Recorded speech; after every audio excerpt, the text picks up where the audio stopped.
Hi, in this video I want to show you how to use the tools in the photo merge feature of Adobe Lightroom Classic. Lightroom is not capable of working with layers. That is, it can't work with true layers. You can't stack photos up on top of each other and move them around in order and do some of these more elaborate things. That's actually the job of Photoshop. But Lightroom can work with multiple files to create, to stitch panoramas and to also create HDR photos or high dynamic range. And actually Lightroom does this really, really well. I prefer the tools in Lightroom to the ones that are in Photoshop.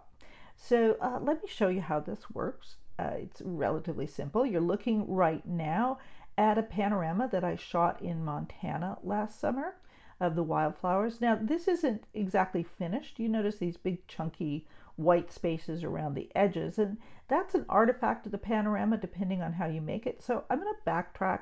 I'm going to show you how I put this together, how you work with the photo merge tool, a little bit about how I shot it, and then you'll see ways to manage these edges. I'm going to show you another example where I use those edges to my advantage. Okay, so let's just go back into the grid view. I have several of these here. These are all, well, 3 of these are panoramas and 2 are HDR, and they're all stacked. I told you there was another reason to use stacks. So we'll just unstack this one. So you can see I took 1, 2, 3, 4, 5, 6, 7, 8, 9, 10, 11. I'll go ahead and make those bigger so you can see those. I took 11 photos to create this panorama. Now you have to shoot these photos together. You can't just create panoramas out of random photos in your file. So I stood in the center of this scene, and you don't have to have a tripod. People misunderstand this. You really don't. As long as you're shooting with a fast enough shutter speed, you can create this. So I started by turning to my left, and I have this in portrait mode. You might notice. We'll go ahead and look at them this way. I have this in portrait mode, and I just kept moving over. And notice if you look at the right side of this photo and we go to the next one, there's an overlap of about 30%. The reason I'm shooting them, and so these are all of the ones I took, the reason that I'm shooting them in this portrait mode is because it gives you a lot more top to bottom. If you shoot them in landscape mode, you tend to miss either the top or the bottom. This gives you a lot more information to work with. Now, you don't have to do it that way, but that is one tip that I'll tell you. So I just kept on turning and laying them over the top of each other until I got to the point where there wasn't anything else to shoot. Okay, so this is really important that these are overlapping each other. You take them in sequence, you take them at the same time. Now, the white spaces that you saw are an artifact of not using a tripod, but honestly, I don't really mind. You can get pretty accurate, and it's another reason to use the portrait mode. If you want to use a tripod for this, I'm absolutely fine with that. Okay, let's go back to grid view. What I want to do is actually not do the whole thing because panoramas of that size can take a little bit of time. I'm actually just going to pick, let's go from this sweet little cloud here and over to the right. So I know I took these all in sequence, so I'm just going to do 5 of them. You can do panoramas with as few or as many photos as you want. I have some that have 20, 25 photos. And I have some that are just 2 or 3 photos. So it's really up to you what you want to capture.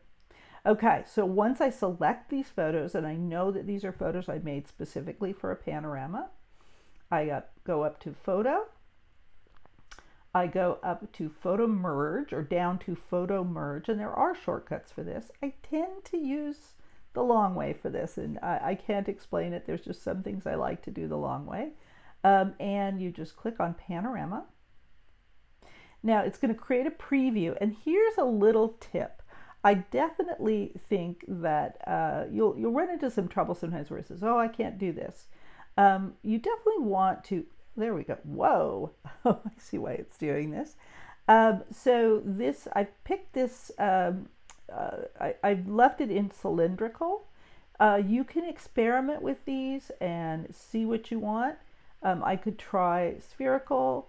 It won't build, it's all right. Usually I prefer for these, I prefer perspective. And I don't. I actually prefer cylindrical because I want it to give me that little build in the middle. Now, I also take it off of auto settings because I already developed these individual files before I put it into the panorama, and I don't want it to make some kind of crazy over-the-top decision. One of the things I like about the Lightroom feature here is that it doesn't actually make them look sort of unreal. You can control those develop options on your own, and that's especially true for HDR. Now, the other thing you can do is you can auto crop. I'm going to show you a couple of different options here about what you might do with those white edges. I often leave them on and experiment later, but you do have some options here. You can work with the boundary, and this is actually a relatively new feature in Lightroom that's pretty cool, where it's just going to sort of twist the photo a little bit until it fits. And I often do that one. You might pick this, but let's go ahead and take that back. You can also fill the edges. Now, this is something you actually can do in Photoshop using one of their really cool autofill features. But you can also do it this way. Let's see how long it takes. So this is actually just looking at the information on the edges and building pixels into there. If this takes too long, I might move on, or I'll just pause and we'll do a cooking show. Oh, there we go. That wasn't too bad. And so you see it did a pretty good job of just sort of picking information and filling in those gaps. So that's another thing to do. The other thing, those are the two main ways. You could also, let's take off fill edges, you can auto crop, and this is something I would prefer to do on my own later, but if you auto crop, it just takes those white borders out. I really prefer either waiting and working with this on my own, sometimes in Photoshop, or doing the boundary wrap or the fill edges. Now, the other thing that's on that I leave on is create stack, and I think I mentioned that this is another thing stacks are very handy for.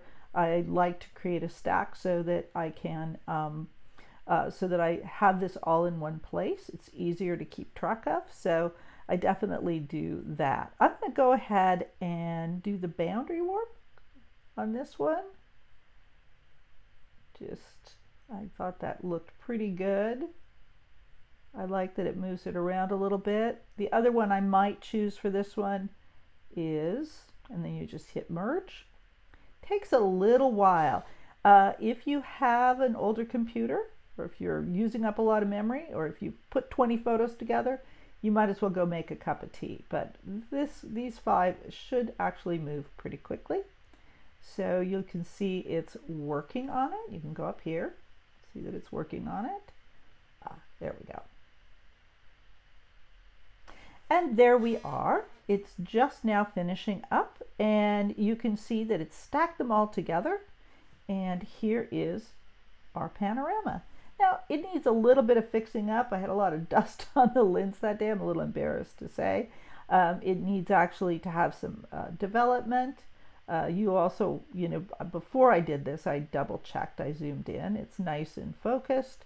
It's got a lot of possibilities. So from there, we can just go into the regular develop mode and begin to work on it that way. And so here we are in develop.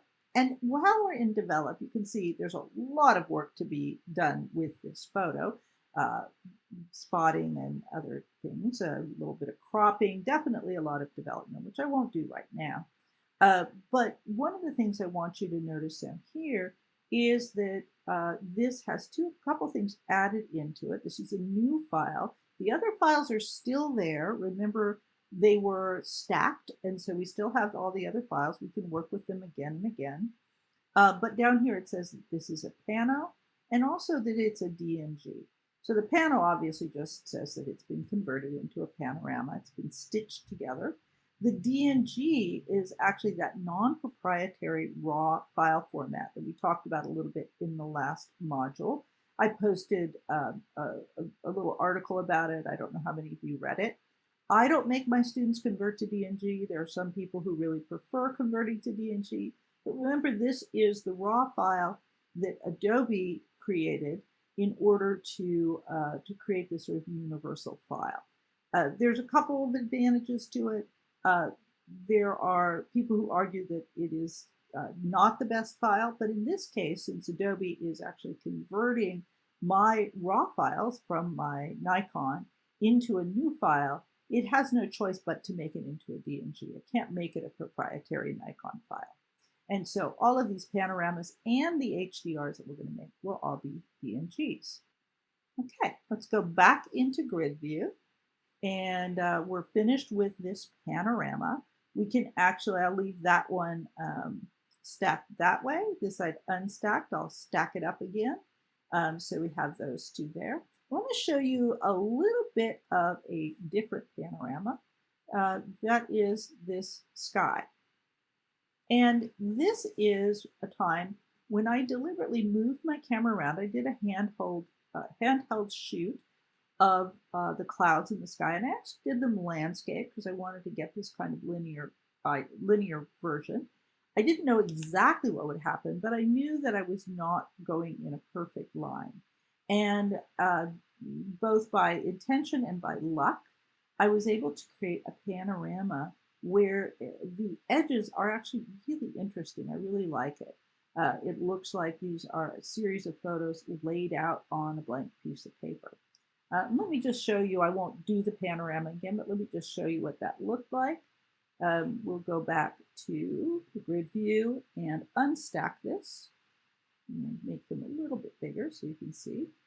So these are the original files. And now you do have this option. I did develop the files both before and after. So I developed them and I did a sync, which I think I have taught you how to do. If not, I will tell you. I've synced all the settings so that they're similar. And then I go ahead and gather them all up and make my final photo. Now you notice there's two versions of this here because this one I made two and I stacked them together. This one is actually less developed. I put it together. I like the way these edges looked, but I didn't make it more dramatic. This one, I actually redeveloped those files and then also developed afterwards to give it a little bit more drama.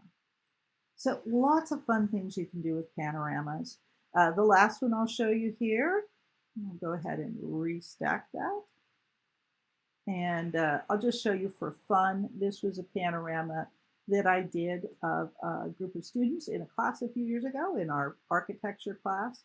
And we were all, I was standing quite close to them. This is another advantage of the panorama, that I wanted to get them all, but I didn't have a wide enough lens, couldn't get far enough back. And so I did a panorama portrait. And so let's go back here and I'll show you what those photos look like. So I just started at the left and moved my way right. Fortunately, people stayed relatively still. That could be a problem. I did cut off their feet, which is wrong, but on the other hand, I actually, in the end, I really like this, this panorama portrait. Okay, that's it for panorama. In the next video, I'm going to talk to you about HDR.